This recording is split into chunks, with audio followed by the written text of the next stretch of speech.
The Baha'is of Austin are a small group numerically, but really important to the Austin community. This week on Austin Faith Dialogue, we talk with two members of the Baha'i community. Stay with us. Austin Faith Dialogue, at the crossroads of religion and life. A series highlighting the cultural and social interactions between the worshiping and religious communities in and around the capital city.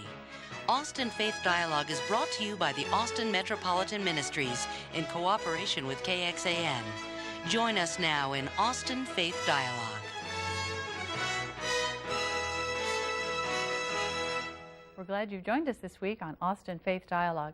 I'm Sandy Wilder, your host, and this week, in observance of a couple of Baha'i holidays coming up, we're talking to a couple of members of the local Baha'i community. We have Chris Bishop, and you're a member of the LSA, the Local Spiritual Authority, right?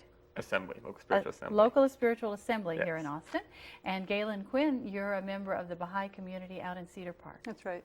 It's good to have both of you. Thank you. Thank you very much. And let me not assume, out of my ignorance too, that people necessarily know much about the Baha'i faith, about the major teachings. So maybe one of you can tell us a little bit about what Baha'is believe. Go. You want me to, Chris? Okay. Yeah, the Baha'is believe some very simple things that I think many people would accept. And of course, we believe that there's only one God. Whether that God is called Deus in Portuguese or Dios in Espanol or Allah in Arabic or whatever the name is, there is only one, and all the people of the world believe in the same God. We also believe that all of the religions of the world, the major world religions, whether that's Hinduism or Islam or Buddhism, Christianity, Judaism, whatever they are actually part of the ancient religion of God. They form almost like chapters in a book, and all of them have been sent to educate humanity to a time when, as they all promise, there will be one fold and one shepherd, like it talks about in the Bible, and all of humanity will be united, and we'll have peace on earth. We also believe that all of humanity is one family, that whatever religion or race or background educationally or sociologically that you come from, that we are really all one family and we need to treat each other that way. And the root cause of all the problems in the world is that we don't see all of each other as one family. So those are the major tenets, and then I'll let Chris possibly talk about some of the different teachings of the Baha'i Faith. Yeah, well, the Baha'i Faith is the second most widespread. And so we really teach love and unity. If you wanted to summarize the Baha'i Faith in one word, you could say unity. And so we have people from all over the world in our community. For example, my roommate, he's from South Africa, but his parents are from like Illinois and Canada and stuff. And he's blonde hair, blue eyes, but he grew up in like Lesotho. And so we're from all over the world. And so we really just try to preach unity and love, and we try to serve all of humanity. And we consider ourselves as servants to help support this unity. It sounds like a model of a new way of living. And I wanted to ask you a little bit about your use of the term widespread, the second most widespread. Mm-hmm. Are you talking numerically or what? We're speaking geographically. You'll find Baha'is everywhere. There's not a place in the world where you won't find a Baha'i. I have friends from Point Barrow, Alaska, which is the northernmost city in Canada, and the United States, and friends all the way to Australia. I met, when I was in Ethiopia a few years ago, I met Baha'is from all different countries, So you can meet people from all over the world, and there's Baha'is all over. And I remember reading in this booklet here that the Baha'i Faith is an independent world religion, and I wasn't sure how you all define independent. Mm-hmm. Well, just like Christianity came from the roots of Judaism, and Christ himself was brought up Jewish, you don't say that Christianity is a sect of Judaism. It's an independent religion. The Baha'i Faith arose in Persia, which was an Islamic country, and even though it came from that root, it is independent and distinguished from Islam. But like I said earlier, since we believe that all of these great world religions are an unfoldment of a plan of God, if you will, we see that they just unfold one after the other, and Baha'is call that progressive revelation. For instance, in the time of Moses, when the people were wandering tribes in the desert, Moses began to teach a rudimentary form of justice, an eye for an eye and a tooth for a tooth. And for wandering tribes that had no administrative system where you could, put people in jail or whatever, you had to get on with it. You had to solve the problem and go, take the herds to the next grazing spot. That was good for the time. When Christ came along, and there was, city-states and so forth like Jerusalem, Christ taught a greater law. He said that you turn the other cheek. In other words, now society would mete out justice and punish the criminals. He wasn't going to let criminals just run rampant, but that it made the individual free to forgive. So in the same way, every religion coming after Islam and then the Baha'i Faith unfolds an understanding of the spirituality of mankind and the plan of God for man. I wonder what reception Baha'is get from people of other faith. Is the Baha'i Faith, for instance, saying, well, now we have the revelation and you don't? Or is there really a working together with people of other faiths? What's your experience? Well, in the Baha'i writings, we're told to consort with all religions with amity and concord. And so we're really encouraged to be friendly towards other people from other religions, to treat them as our brothers and sisters. And so usually when you treat somebody this way, they'll usually reciprocate that kind of treatment. But you always end up bumping into some people who are kind of hostile. But we're strictly told we must always love everyone, no matter how hostile they are towards us. Our Baha'i writings really tell us that we really must be loving. And so most of the time, I've traveled quite a few places, and most of the time, everybody's always warm and friendly and willing to hear the message, and Baha'is are always willing to hear other people's messages too. I mean, I think so much of our faith as Baha'is comes from, as Galen was saying, progressive revelation. The more we learn about other people's religions, the more we learn about our own religion, because we believe in those prophets, and we believe in those people. And so we usually get a pretty warm reception. Now, the founder of the Baha'i Faith was another in the line of prophets. What do we know about him and his life? And I understand he was relatively recent, just in the last century, right? Yes, that's true. His name was Baha'u'llah, which means, translated, the glory of God. And he was a prince in his country. And he accepted the teachings of a young man who came just before him, sort of like when John the Baptist came before Christ, whose title was the Bab, which means the door or the gate. And this is one of the holy days that will be celebrated later this month. And when Baha'u'llah accepted him as a messenger from God, he was immediately taken, and put in prison. All of his wealth was confiscated. And eventually the Bab was killed. This was a very short period of time, about 6 years. Well, in this prison that he was in, which was really a sewer in the city of Tehran, one door into it, no light, no food, no ventilation, chained with heavy chains around his neck and both arms and legs to 100 other thieves and murderers and real criminals, was where he received this revelation that told him that he was the one the Bab had spoken of as him whom God shall make manifest, the one who would come and establish this kingdom of God on earth, if you will. And so he was imprisoned, banished for 40 years. He lived all of his life as a prisoner, banished eventually to Israel in the Holy Land from Persia, where he started, from various cities that he went to. And he died there in Haifa, Israel. And his teachings, as we talked about, include other things. For instance, in his time, he was saying that men and women are equal, which was a new thing for religion to say, and especially in a country where women are veiled and have very little rights and so forth. He said that science and religion agree. He said that religion without science can lead to superstition, and science without religion can lead to destruction. He said there must be compulsory universal education, that all the people of the world would be educated. And if you think about it, if we could have the billions of people in China and the billion of people in India and Africa and the Latin countries, and they all had access to education and that brain power was released in the world, can you imagine what that would do to our living conditions on this planet? Because right now, only a small minority of the peoples of the world are really educated in any sense. So he talked about that. He said that there will be one system of weights and measures, one system of currency. And look how hard the European community is trying to do that in one location. But eventually Baha'is believe that will be all over the world, and a lot of the economic woes that we see through, traders trading money and speculating and all the things that they do with high finance these days will disappear, because there'll only be one currency and those things won't be possible anymore. So his vision was world embracing, and his teachings were to unite all the peoples of the world. And even though most fair-minded people today will accept those things, in many countries of the world those are still very new ideas. And yet Einstein, I believe it was, said, you cannot solve the problems of today with the thinking that got you this far.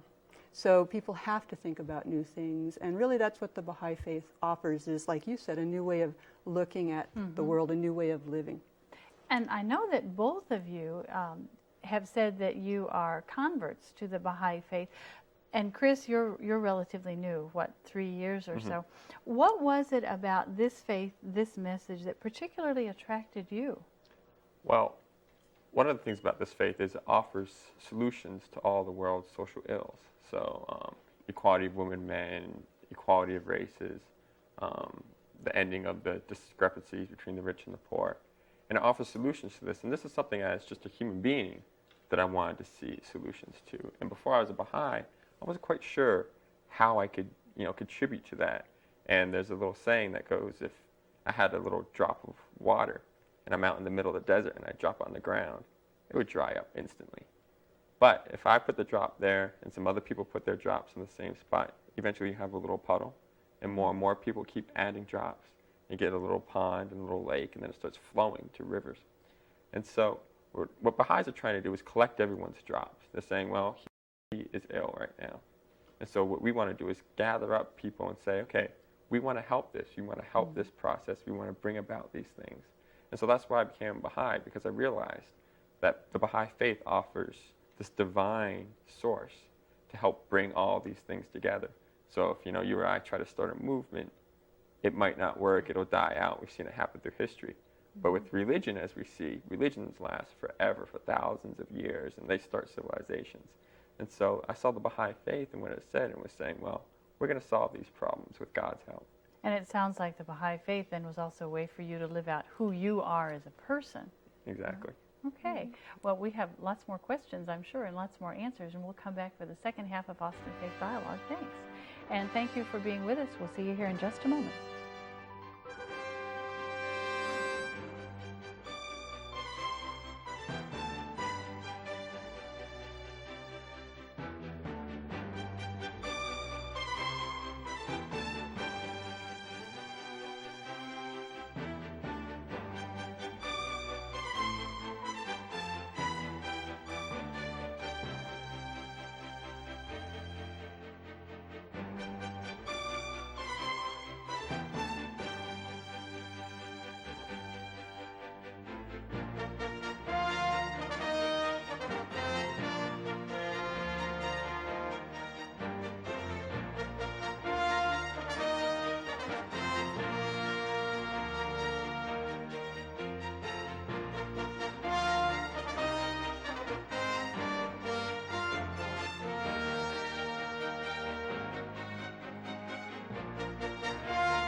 We're glad you're still here for Austin Faith Dialogue. We're talking about the Baha'i Faith with two people here locally who are members of that faith.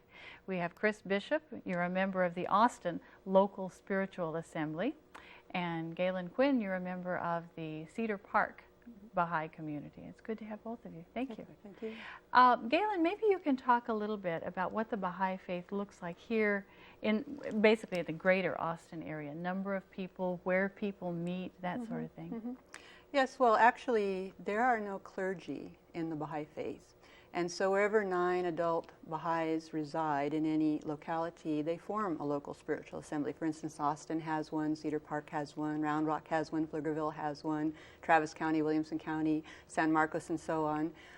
And they are elected once a year by the community to administer the affairs of the community during that year. And they're elected by secret ballot in a prayerful way. There's no electioneering, there's no campaigning, none of that kind of stuff, no nominations. People just get together in a meeting and pray.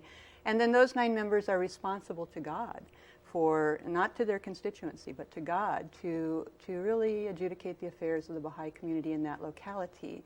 The local assembly, for instance, in Austin is very diverse. You have people of African American descent, of Middle Eastern descent, regular old Americans, you know, that came from European descent. We have young people like Chris, you know, who's about 21 this year, I believe, all the way to a gentleman I think who is in his 70s. Varying experiences, for instance, Chris being a Baha'i 3 years, and I think some of those people have been Baha'is for 40, 50 years or so. So it's very diverse, and we value the consultation of all those members because we realize the diversity of thought is what helps us to solve problems and see the whole picture. It's sort of like the story of the blind man and the elephant, you know, where one man was feeling the leg of an elephant and thought he was feeling a tree, and somebody's feeling the tail and he thinks it's a rope, and somebody's feeling the trunk and he thinks it's a snake, and somebody's feeling the ear and he thinks it's a fan. And yet if they could all see the whole elephant, you know, they would see the whole picture. So in the Baha'i way of thinking, having these diverse views and diverse experiences coming together to consult to solve problems is the best of all possible worlds. There's also female members, as I should mention, and male members of all different ages. So that's the way the community looks here. And Chris can tell you a little bit more because he lives here. Yeah. In Austin, we have about more or less 50 to 60 Baha'is on campus at UT, and we have different people at ACC. And there's a pretty large Baha'i community. There's about 300, maybe 400 in the greater Austin area, if you include Round Rock in that area. We have a Baha'i Center here in Austin. It's right by the old airport right now. And so we have our meetings there and that kind of thing. And Round Rock is in the middle of making their own center. And so we have a pretty sizable Baha'i community here in Austin, very diverse community. Large enough to really make a difference, and we'll get to some of that in just a bit. You talked about centers, places to gather, and I remember that you have also done some traveling and visited Baha'i places in other parts of the world. Maybe you can talk a little bit about what you saw, because we have some photographs of some Baha'i architecture in other parts of the world. Well, actually, the photograph you're looking at right now is the seat of the Universal House of Justice. The Universal House of Justice is the supreme governing body of the Baha'i Faith. And this is in Haifa, Israel.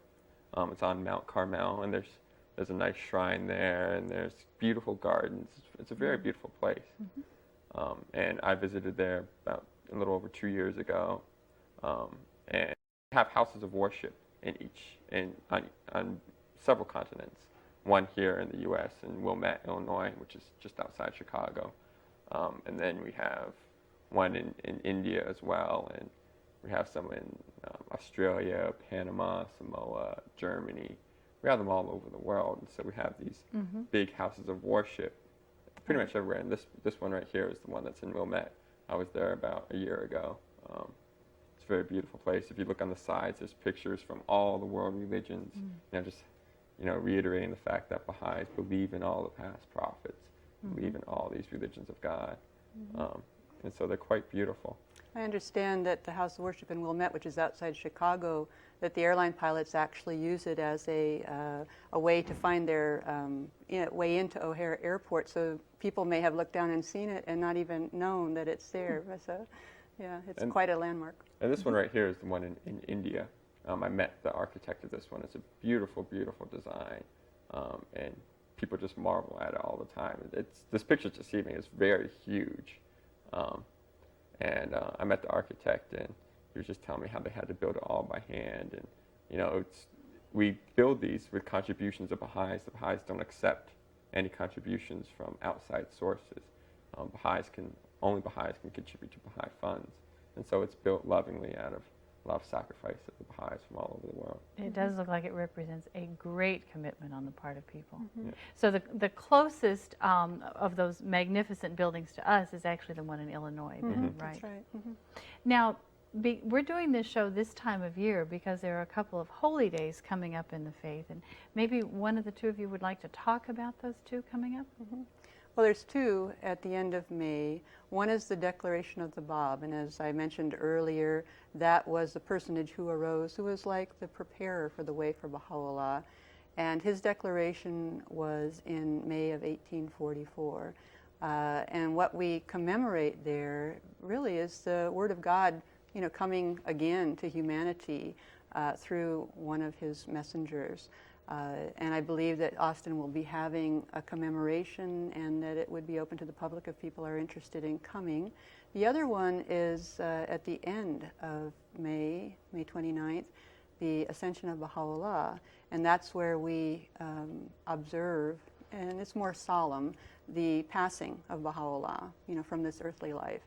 And that one, I'm sure public can come to, but it happens to be at 3 in the morning. So it may or may not be something they'd want to get up and come to. The Declaration of the Bab is a little more festive kind of occasion, and the Ascension of Baha'u'llah is a very reverent, as you might imagine, prayerful occasion. 3 in the morning? Yeah, because that's the hour at which he actually went. And usually what people do is they'll gather about, midnight or 1 o'clock and maybe have a late night supper, sort of like you might do on a midnight Christmas Eve or something like that, although it's a different kind of situation. And they'll have something to eat, and then they'll socialize a little bit, and as the hour grows nearer, they'll pray during that time, to commemorate the passing of Baha'u'llah. And if anyone wants to know, like when we have celebrations, we have a voicemail phone number. It's 448-5444. And so anybody can call and ask. There's a number right there. Anybody can call and just listen, and it says when we're going to have our next public meetings and our next devotional meetings and that kind of thing. So they're always welcome. The Baha'i Center is always open. That'd be a good way for folks to get introduced to the faith. Also, if people want to have an introduction, actually Austin is very good about offering forums where people can come and just listen, so they won't feel, I've kind of imposed in a worship service or something like that, or something they might not be so familiar with. And maybe Chris can tell you when those happen. Yeah, we have devotional meetings every Sunday, 9:30 at the Baha'i Center. The Baha'i Center is really easy to get to. It's just you go to the old airport, instead of turning left in the airport, you turn right. So it's easy to get directions.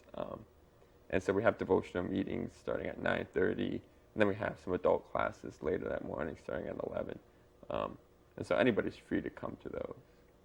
Now, if someone were to show up for a devotional meeting, what are they likely to find? How are people seated? What resources do they have? What music is there? Well, the devotional meetings, my mother puts them together quite frequently. And usually what they are is they could be on different topics. We're having a special one for Mother's Day coming up, for example. We're going to have a Mother's Day devotional. We'll have quotes from the writings about motherhood and that kind of thing. Usually there's small gatherings. Baha'is don't meet on Sundays. It's not mandatory like a church or anything. This is just what we do as extras, just for a little benefit. And some of the topics that have been used in these devotional meetings have been things such as world peace. There's been things like prayer, tests and difficulties, and different kinds of things, just addressing. There's just writings from all the religions, from the Torah, the Quran, the Bible, the Baha'i writings, any kind of religion. We try to incorporate those in our devotional meetings, and kind of so anyone from a different background can feel welcome. And sometimes we incorporate music as well. And you mentioned writing, so that leads me to wonder, what if someone were to pick up Baha'i writings, what would they have? In Christianity, for instance, you can pick up a Bible. Right. In Judaism, you can pick up the Torah. What do you have in the Baha'i faith? Well, as I mentioned, Baha'u'llah was in prison for over 40 years. And during that time, he wrote 100 books and tablets that much of it is translated into English, and he either wrote in his own pen or he dictated to a secretary and then authenticated it with his own seal. So it's the first time in history that we actually have the writings of what we believe is a prophet of God on, in his own hand, that anyone can read and look at for themselves. Those writings have been collected in various compilations, and he talked about every kind of subject you can imagine, from economic problems to how to develop spiritually, various things on education, life after death, lots of things that people would want to know about. And his whole intention really was to educate mankind so that we would become unified. He also, interestingly enough, in the time that he was a prisoner, wrote to the kings and queens of the world at his time. He wrote to the Kaiser of Germany, to the Tsar of Russia, to the Emperor in France, to the Queen Victoria in England, to the presidents of the republics. he told them who he was, and he said that they could have an active part in bringing this peace on earth if they would turn to God and do really what they were here to do as signs of God on earth. Of course, most of them turned away from him. Napoleon said, if this is from God, then I am two gods. And of course, the Kaiser and Tsar and so forth, having this ultimate power, were really not prepared to hear these kind of things from a prisoner in Akka, which was a Turkish penal colony at the time. Queen Victoria was the only one who gave him any credence whatsoever, and he blessed her realm, and he praised her for eliminating slavery from her realm, which she did, back in the 1800s. And he said that you will have a long reign. He wrote back to the people who had turned away from him and said, all of your kingdoms will fall, and power has been taken from every high place, and now I give this to the people of the world. And of course, there is no more Tsar in Russia, there is no more Kaiser in Germany, there is no more emperor in France. All of their kingdoms fell very quickly after that period of time. This is all documented, not only in the Baha'i writings, but you can go into the histories of the time and see how these people really, kind of destroyed themselves because of their pomp and their egotism and so forth. So there's all kinds of writings there that anyone can access. One of the primary tenets of the Baha'i Faith is independent investigation of truth. And so we welcome people to investigate the Baha'i Faith, and we would recommend that, that each one come to it however they do and do it for themselves, because we all have this ability to think and pray and feel, and that ability needs to be used to really understand ourselves and our relationship with our Creator. A very welcoming approach, it seems to me, to invite people in wherever they are. We have a few minutes left. I wonder if there's anything you would want to say to anybody who's thinking, well, maybe, let me come check this out. What would you say to someone? I would say that since independent investigation of truth is so important in the faith, go ahead and don't take our word for it. Just go ahead and investigate it. Look at other religions as well. We believe that there's the same message throughout all the religions. Treat your brother as you want yourself treated. Prefer your brother to yourself. I mean, that sense of brotherhood is there in all the religions. So I'd encourage people to not just investigate the Baha'i Faith, investigate all the religions, and really get a feel for what religion is all about. And I would really encourage people to really stick to the scriptures. Don't take people's word for it. Look at the scriptures, and then ask for yourself, and then ask people, well, what's this and that. But really just go back to the scriptures and read it attentively and see how you feel and see what you see in the religions. And I dare say some folks have been encouraged today to do that. I hope we have some conversation with other Baha'i folks next week. That's what we'll look forward to. Galen, thank you. Thank you very much, Chris. It's been good to have you. It's been good to have you here on Austin Faith Dialogue this week. We'll look for you again right here on this station.